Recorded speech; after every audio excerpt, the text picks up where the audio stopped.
Hello all and welcome to my channel. This time I'm sculpting a female tiefling wizard.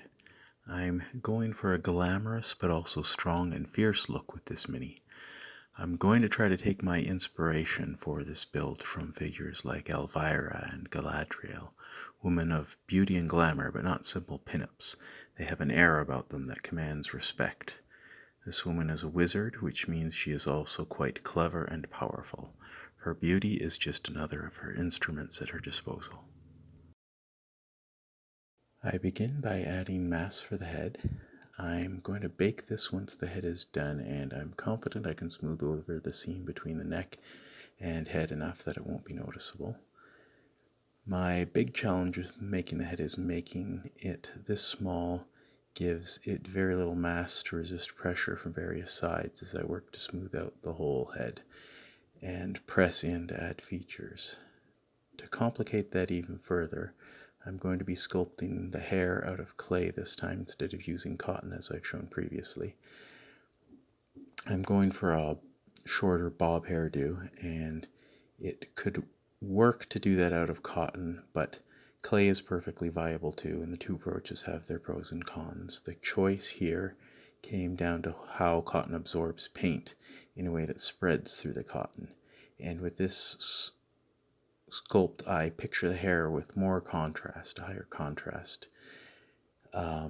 So a wash will fill in all the lines and find all the corners and everything when applying it to clay in a way that won't when painting cotton. I have to do the face quite slowly and carefully here. It's always slightly more challenging to do a female face with even more gentle features on an already small face. It's perfectly doable though, just a matter of starting general and slowly teasing the features into more and more specific shape.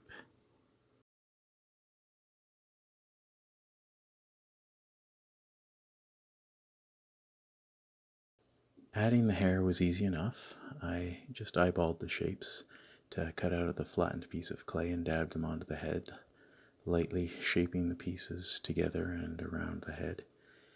Where it got really challenging was in adding the texture to the hair, trying to press the X-Acto blade in hard enough to create texture, to create those lines, but gently enough to not deform or flatten it too much against the head was a very fine line to follow.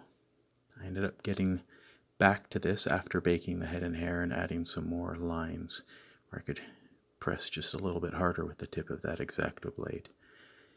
The extra trouble should be worth it though when those lines pick up the darker paint from the wash.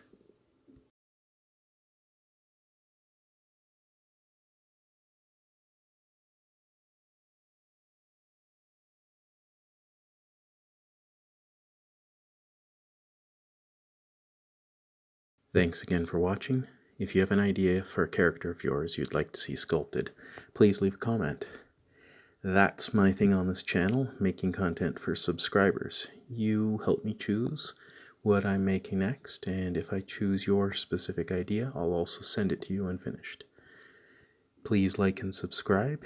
It's an easy and free way to support this channel and to encourage me to keep doing this long term.